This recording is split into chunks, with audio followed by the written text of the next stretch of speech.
안녕하세요. 하루 한 큐 시간입니다. 어떻게 하루 한 큐 잘 하고 계시죠? 하루에 한 번씩 큐티하는 이 시간들을 통하여서 우리의 삶이, 우리의 모든 마음이 하나님의 마음에 합한 마음으로, 하나님을 기쁘시게 하는 삶으로 날마다 새로워지면 좋겠습니다. 한 가지 안내를 드리고자 하는데요. 지금까지는 하루 한 큐를 도와드리기 위해서 주간 한 큐로 한 주의 내용들을 올려드렸습니다. 그러나 이제 조금 방식을 바꿔서요. 오늘 영상부터 해서 이제 8월부터는 주간 한 큐가 아니라 월간 한 큐로 한 달의 내용을 가지고 8월 한 달, 9월 한 달 이런 한 달의 내용을 가지고 찾아뵙도록 하겠습니다. 자, 이제 본격적으로 다시 이제 또 내용을 나눠 생각을 해보면요. 앞서서 26장부터 29장은 7장부터 10장까지의 말씀과 짝을 이룬다라는 말씀을 드렸습니다. 그래서 공통점은 거짓 예언이라고 했어요. 거짓 예언. 그래서 이제 거짓 예언이 줄을 이루고 나오는데 차이점은 7장부터 10장까지의 거짓은 성전 제사만 믿고 공의와 의와 인애의 모습들을 행하지 않는 그런 잘못된 행동들, 죄악의 모습들에 대해서 말씀을 해왔고 26장부터 29장은 성전 제사만을 믿고 항복은 바벨론에 항복하는 것은 하나님의 뜻이 아니다 라는 거짓 예언을 했던 것을 하나님께서 말씀하시고 지적하셨죠. 하나님의 말씀과 반대되는 예언인 거죠. 사람이 듣기 좋은 거, 사람이 원하는 거, 그들이 그 당시에 원했던 말들이었습니다. 그것을 마치 하나님의 엄중한 말씀인 것처럼 그들은 이스라엘 백성들, 유다 백성들에게 그 거짓 예언으로 속였어요. 하나님은 그것을 말씀하셨습니다. 이제 28장에 오면요. 28장에 보시면 이제 거짓 선지자인 하나냐와 예레미야의 논쟁이 나옵니다. 대립이 나와요. 자, 어떤 것이냐? 성전과 관련하여서 대조되는 예언입니다. 자, 하나냐는 거짓 예언을 해요. 뭐라고 하냐? 성전 모든 기구가 2년 안에 돌아올 것이다. 그리고 하나님께서 바벨론 왕의 멍에를 꺾고 포로들을 귀환하게 할 것이다. 라는 거짓 예언을 합니다. 하나냐 개인의 소리였죠. 그러나 그 이야기를 듣는 예레미야는 하나냐를 공식적으로 비난하진 않습니다. 오히려 아멘, 하나님이 그렇게 하시면 너무 좋겠다 라고 이야기해요. 그러나 그것은 하나님의 뜻이 아니다 라고 이야기합니다. 그러면서 하나냐는 예레미야가 메고 있던 멍에, 그 앞서 27장에서 하나님께서 예레미야에게 멍에를 만들어서 메고 사신들에게 주라고 했는데 그 목에 메고 있던 멍에를, 그 예레미야가 메고 있던 멍에를 하나냐는 꺾어버립니다. 빼앗아서 꺾었어요. 그래서 하나님이 뭐라고 말씀하시냐면 쇠 멍에를 채우겠다라고 말씀하십니다. 쇠 멍에는 절대로 꺾을 수 없는, 사람이 절대로 꺾을 수 없는 하나님의 주권적인 선언을 의미하는 것이죠. 그리고 28장은 하나냐의 죽음으로 마무리가 됩니다.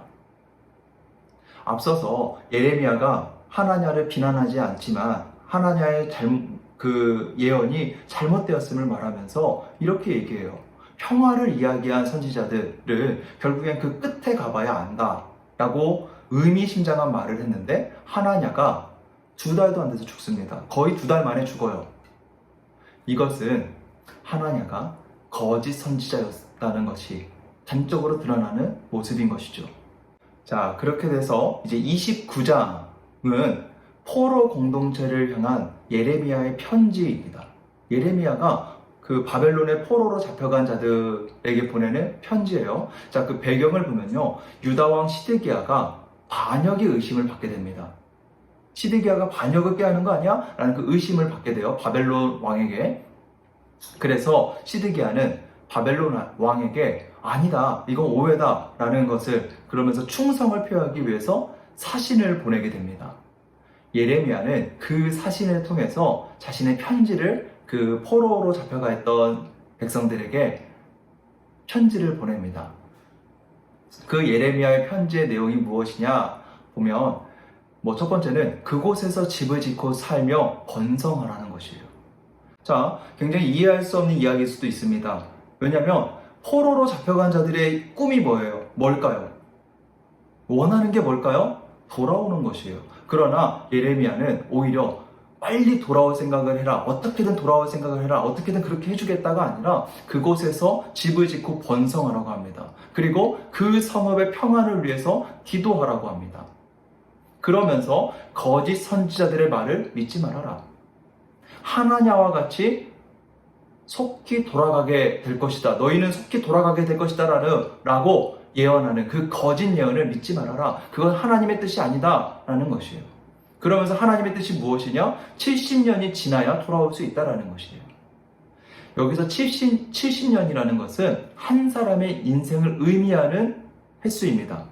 70년. 그래서 70년이다 라는 것은 70년 만에 돌아온다 라는 말은 한 세대가 온전히 지나간 후에야 회복이 있을 것이다 라는 의미라고도 볼 수 있어요. 자, 그리고 그 내용은 또 보면 하나님의 뜻은 평안이요 재앙이 아니다. 평안이요 재앙이 아닌 그 뜻을 위해서는 고난이라는 기간을 통과해야 합니다. 그리고 그 기간을 지나는 자들, 고난이라는 기간에 지나는 자들에게 이제 요구되는 마음이 무엇이냐? 온 마음입니다. 온 마음으로 하나님을 찾고 구하는 것. 하나님은 하나님을 떠난, 온 마음으로 하나님을 떠난 자들을, 그 백성을 다시 온 마음으로 하나님을 찾고 구하는 백성으로 돌아오도록 회복시키시도록 그 고난의 기간을 걷게 하시는 것이죠. 그래서 하나님의 뜻은 평안이요 재앙이 아니다 라고 이야기하는 것입니다. 자, 그 다음에 그 29장에 보면 예언자 스마야의 편지가 나옵니다. 자, 이 편지를 스마야가 누구에게 보내냐? 예루살렘에 있는 모든 백성과 제사장 마아세야의 아들 스바냐와 또 모든 제사장들에게, 예루살렘에 있는 포로로 끌려오지 않은 그 예루살렘에 있는 제사장들 또 모든 백성들에게 편지를 보내요. 그 내용은 무엇이냐? 예레미야를 책망하라는 것입니다. 예레미야가 미친 것 같아, 이상한 것 같아, 그러니 예레미야를 책망해라. 말도 안 되는 소리를 하고 있으니 예레미야를 책망하라는 것입니다. 그러나 그 결과가 어떻게 됩니까? 하나님께서 선포하시죠. 그의 자손은 하나도 남지 않을 것이며 하나님이 행하시는 복된 일을 보지 못할 것이다. 잘 보시면 하나냐에게 하나님께서 말씀한 심판의 메시지가 스마야에게도 선포하고 계신다라는 걸 볼 수가 있습니다. 자, 그러면서 이제 30장으로 넘어오면 예레미야서는 30장부터 33장은 위로의 책이라고 해서 예레미야서의 중심축을 이루는 장입니다. 위로의 책이에요. 회복의 책입니다. 하나님이 구원하시고 회복시키실 것을 선포하는 책입니다. 그래서 위로의 책이라고도 불리는데요. 특징을 보면 하나는 예언서에서, 다른 예언서들을 보면은 보통은 회복에 대한 메시지는 거의 이제 마지막 부분에 나오게 되는데, 지금 예레미야서에서 회복에 대한 말씀이 1장부터 29장까지 또 34장부터 45장까지 하나님의 심판에 대한 선언을 하면서 그 사이에 회복의 말씀이 나온다라는 것이고요. 또 하나는 책에 기록된 예언이라는 것이에요. 30장 1절과 2절에 보면은 하나님께서 책에 기록하라고 하세요.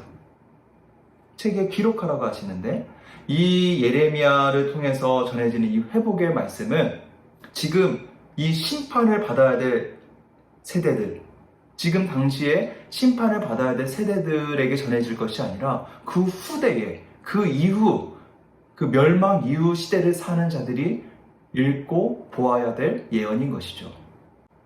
이제 7월 한 달 큐티는 31장까지 우리가 묵상을 하게 됩니다. 이 30장과 31장은 죄 용서와 회복과 번성에 대해서 하나님이 말씀하세요. 죄를 용서하시고 그 용서하신 백성들을 회복시키시고 회복시키신 백성들을 번성케 하겠다라고 약속을 하시고, 그 약속을 어떻게 굳히시냐? 새 언약을 맺겠다라고 하시죠. 새 언약. 그래서 31장에 그 새 언약의 말씀이 나옵니다. 이 새 언약, 왜 새 언약을 맺어야 되냐?